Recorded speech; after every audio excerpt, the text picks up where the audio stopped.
स्वागत है हकीम साहब। बहुत धन्यवाद आपका।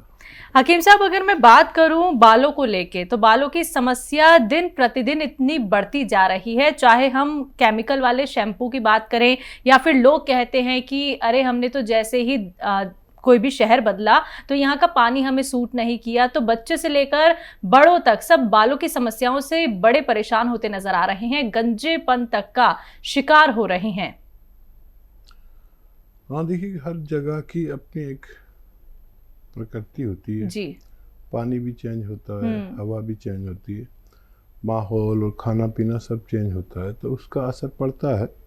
लेकिन जो लोग भी जहाँ मुंतकिल होते हैं यानी ट्रांसफ़र होते हैं, वो उनको फिर आदत पड़ जाती है कि क्या चेंज लाना है कि हमारे बाल और हमारी सेहत अच्छी रहे। तो बालों की समस्या मेरी नज़र में सबसे ज़्यादा शैम्पू की वजह से होती है या डाई की वजह से होती है। और अगर इसके अलावा भी कोई प्रॉब्लम है तो बाल देखिए 40-50 साल तक तो ठीक रहते हैं, उसके बाद अगर जाते हैं तो बहुत ज़्यादा फिक्र नहीं करनी चाहिए। ये और बात है, मेरे 60 साल के बाद भी बाल मौजूद हैं, लेकिन ये सबके नहीं होते, और सबको जानकारी हो तो सबके भी बाल रह सकते हैं। मुझे जानकारी है और मैं अक्सर शेयर करता हूँ बालों के लिए नुस्खेजात, तो जिन लोगों को समस्या है वो इलाज भी कर सकते हैं। तो बिल्कुल दर्शकों, देखिए हर एक बीमारी का इलाज हो सकता है। अगर आप लोग हकीम साहब से बात करना चाहते हैं तो इन नंबर्स पे आप कॉल कर सकते हैं जो आपके सामने आपकी टीवी स्क्रीन पे दिखाए जा रहे हैं। इसी के साथ हमारे पहले कॉलर हैं, बात कर लेते हैं। कर्नल वर्मा इंदौर से, स्वागत है आपका। नमस्कार। नमस्कार। अस्सलाम वालेकुम हकीम साहब। जी वालेकुम सलाम कर्नल साहब, जय हिंद। जय हिंद। देखो, मेरा एक रोज चाल लगाने का एक मतलब है, वो आज बता देता हूँ मैं आपको। आपको जब सुनते हैं तो हमें ज़हनी सुकून मिलता है, और 2 लम्हा गुफ्तगू कर देते हैं तो सुकून कल्ब हासिल हो जाता है हमारे को। इसलिए हम रोज चाल लगाते हैं, इसके लिए माजरत चाहते हैं, आपको तकलीफ देते हैं। एक सवाल है हमारा खाली। इरशाद। और उससे पहले ख्याल ये है कि गम का एहसास जिन्हें होता है वो रो सकते हैं, और गैरों के अश्क भी दामन भिगो सकते हैं। नींद आती नहीं है फूलों पर खिरतमंदों को, हम तो दीवाने हैं कांटों पे भी सो सकते हैं। अरे कर्नल साहब, आपको क्या उर्दू आती है? बस आप लोगों की तरीके लोगों की सोबत में रह के सीख लिया सब। अरे क्या क्या भारी अल्फाज बोलते हैं आप बाबा, मैं परेशान हो जाता हूँ कि एक कर्नल को इतनी अच्छी उर्दू कैसे आ सकती है। बहरहाल देखिए, सवाल कर लीजिए, फिर मैं भी आपको कोई शेर पेश कर दूंगा। एक शख्स मेरे कहने पे क्या है कि बीमारों की मतलब इतना इजाफा हो जाएगा, रोज कोई ना कोई मेरे से आके जुड़ता है एक जन। उसकी एक सवाल ये है कि एक साहब मेरे से जुड़े हैं, उन्हें सोबत सुकून के फासले के लिए कोई नुस्खा बताया है घरेलू। ठीक है। देखिए, आपने कितने अच्छे अल्फाज में बयान किया अपना मर्ज, और मुझे अच्छा लगता है कि पढ़े लिखे लोगों से बात करते हुए कि सिर्फ आप समझे और मैं समझा। और देखिए, वैसे इसके लिए दवा भी आती है, एक रुकावट कैप्सूल। और कोई भी ऐसे मरीज़ हों जिनको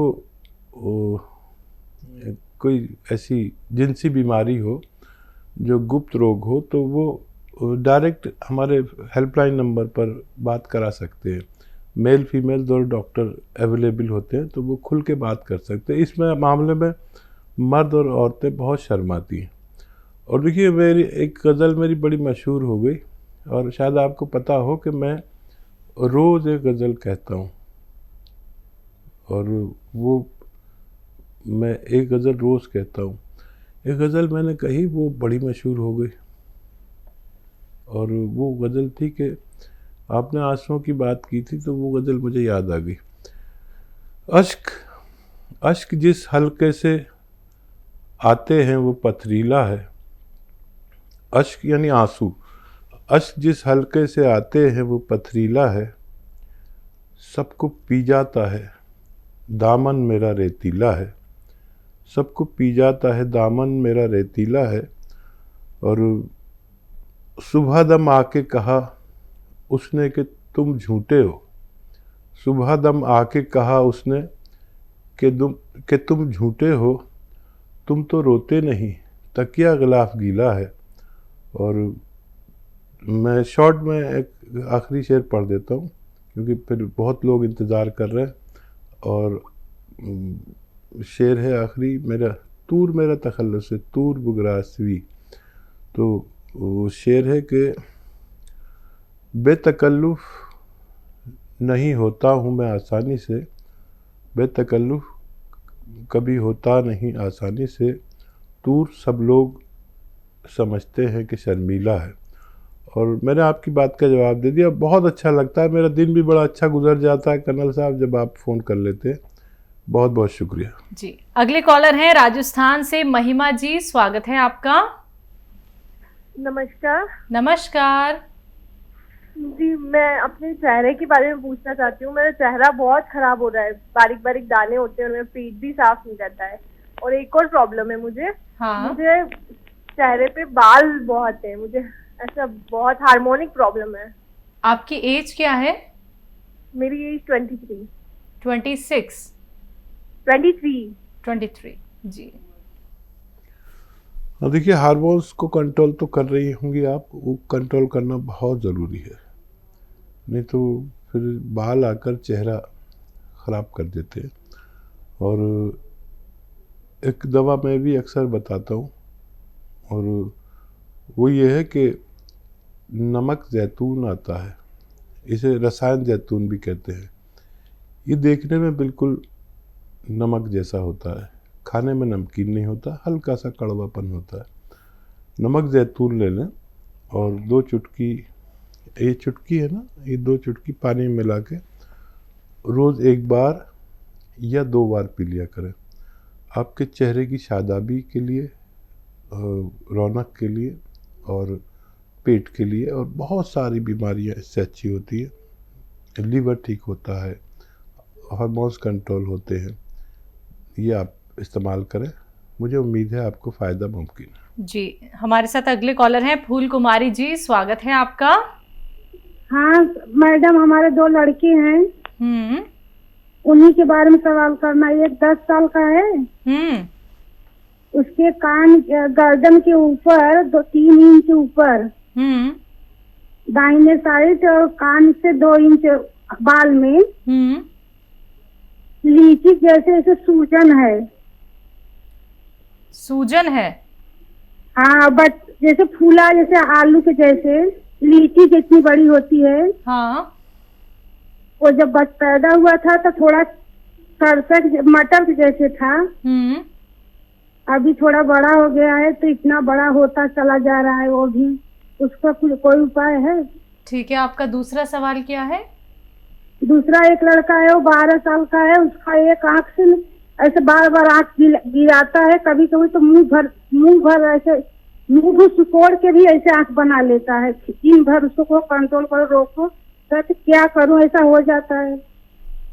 डॉक्टर को दिखाया तो वो बोलता है कि कुछ दिन में ठीक हो जाएगा। कोई बात नहीं। ठीक है। हाँ, देखिए, जिनके गर्दन से ऊपर कान के पीछे गांठ है उसको तो आप निकलवा दें, जब बहुत ज़्यादा परेशान करे तो उसे निकलवा देना। दवाओं से उसका ठीक होना मुमकिन नहीं है और कोई भी आपको दवाएं देने लगेगा लेकिन आप परेशान हो जाएंगी। अगर तकलीफ़ देता है तो निकलवा दें, बहुत बुरा लगती है तो निकलवा दें। और ये जो बच्चा है आपका दूसरा, इसको आप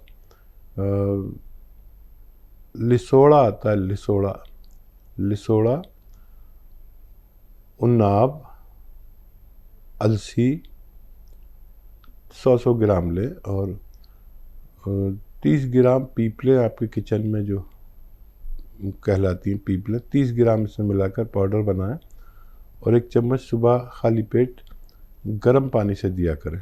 आपके बच्चे को फ़ायदा मुमकिन है। जी। यूपी से हैं रईस रहमान हमारे साथ, स्वागत है आपका।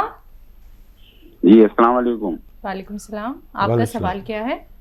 मैडम ऐसा है, वो मेरी घरवाली की 18 mm की पथरी है जी। और उसका ऑपरेशन होना है, और मैं ऑपरेशन अभी कोरोना काल की वजह से चाह नहीं रहा हूँ। पथरी कहाँ पे है? वो पित्ते में। ठीक है। तो उसकी कोई अभी 2-3 महीने के लिए रुकावट का हिसाब है कोई, क्योंकि ज्यादा परेशान ना करे या ज्यादा बढ़े नहीं। ठीक है जी। हाँ देखिए, ऑपरेशन होना लाजिम है, बहुत बड़ी पथरी है, और ये जब भी ये तहरीक में होती है, एक्टिव होती है, तो तकलीफ़ देती है, और अगर ये खामोश पड़ी रहे तो तकलीफ़ नहीं देती। आप इन्हें देखिए, दर्द की गोली साथ रखें हमेशा, कोई अच्छे किस्म की दर्द की गोली, और एसिडिटी का ख्याल रखें, एसिडिटी ना हो, क्योंकि कुछ भी खाते हैं तो एसिडिटी होती है। और सौंफ का पानी आप दिन में 2-3 बार या सौंफ पिला सकते हैं, खिला सकते हैं खाने के बाद, खाने से पहले भी खिला सकते हैं, बाद में भी। तो ये उस वक्त तक शांत रह सकती है जब तक कोरोना काल ख़त्म ना हो जाए। बिल्कुल हकीम साहब, पथरी जितनी जल्दी बढ़ती रहती है उतनी ही वो ज़्यादा तकलीफ देती है? नहीं, पथरी कभी तकलीफ नहीं देती अगर वो एक्टिव ना हो। ठीक है। और जब वो अपनी जगह से हिलती है तो जान निकाल देती है, वरना लोगों को पता ही नहीं होता उनकी पथरी है। जब वो एक्टिव होती है तो आदमी तड़पने लगता है, चाहे पित्ते में हो चाहे हमारे किडनीज में हो। तो इसकी को खामोश करने के लिए सौंफ का इस्तेमाल किया जा सकता है, लेकिन इनका ऑपरेशन कराना है लाजमी। जब आप बेहतर समझें ज़रूर कराएं। चलिए बात कर लेते हैं अगले कॉलर से। स्वागत है आपका। अनिल जी, स्वागत है आपका। हाँ जी जी मैडम, नमस्कार। नमस्कार, कहाँ से बात कर रहे हैं? जी हम मध्य प्रदेश जबलपुर से बात कर रहे हैं। आपका सवाल क्या है? जी हमें हकीम साहब से बात करनी थी। बात कीजिए। हमें छोटी छोटी 3-4 परेशानियां हैं। जी जी बता दीजिए।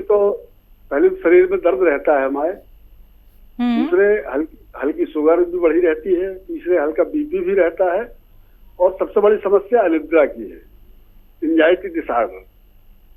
तो उस संबंध में हकीम साहब से बात करनी थी हमें। जी जी, मैंने आपकी समस्या सुनी। और कोई समस्या है? जी मुख्य समस्या यही है हकीम साहब।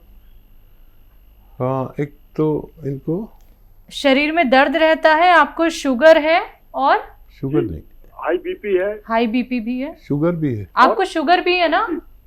जी एंजाइटी डिसऑर्डर है, तो नींद नहीं आती है। नींद भी नहीं आती है। 4 सवाल है हकीम साहब। मतलब 2-3 घंटे सो पाते हैं, 3-4 घंटे। आपकी उम्र क्या है? 62 वर्ष। जी। फिर से दोहराइए। शरीर दर्द, शुगर। अच्छा देखिए, दो दवाएं हैं, इसमें सारे फायदे आपके मुमकिन हैं। देखिए, शुगर, बीपी, नींद का ना आना, शुगर, बीपी, नींद का ना आना, और एसिडिटी में बहुत फ़ायदा होता है, लीवर के लिए बहुत फ़ायदा होता है, दिल के लिए बहुत फ़ायदा होता है। उसका नाम है जैतून का सिरका। जैतून का सिरका 3 चम्मच दोपहर में नाश्ते के बाद छोटे चाय के चम्मच पानी में मिला कर पिया करें। 3 चम्मच रात को पानी में मिलाकर पिया करें भोजन के बाद। शुगर की दवा लेते हैं तो लेते रहें, उसे छोड़ें नहीं। तो ये तो आपको अगले दिन से ही आप देखेंगे कि आपको फ़ायदा होना शुरू हो गया और आप बड़े खुश हो जाएंगे। ये 4-5 मर्ज़ पे काम करता है। और अब आई बात दर्द की। दर्द के लिए एक कुदरत ने बनाया है, एक रॉ मटेरियल है, उसे कहते हैं गोंद स्याह, यानी काला गोंद। हम लोग गोंद स्याह कहते हैं। ये असली मिलना मुश्किल है, नकली बहुत मिलता है। और ये ले लीजिए आप 100 ग्राम ले लीजिए, बस 100-150 ग्राम। ये 10-12 रुपये रोज़ का आपके खर्च है, यानी 2 टाइम खाना है, आधा ग्राम सुबह, आधा ग्राम शाम। नाश्ते और खाने के बाद आप इसे लिया करें। दर्द कहीं भी होगा, जोड़ों में, घुटनों में, नसों में, पट्ठों में, मोढ़ों में, कमर में, कहीं भी दर्द होगा 5-7 दिन बाद फ़ायदा शुरू करता है। और ये दुनिया का महंगा गोंद है, बहुत 12,000 रुपये किलो तकरीबन मिलता है, लेकिन आपको तो 100 ग्राम चाहिए तो 1200 रुपये का मिल जाएगा। 3 महीने 10 दिन चलता है और 3 महीने 10 दिन में हमारे अनुभव में आया कि कितना भी मरीज़ हो उसका ठीक होना मुमकिन है।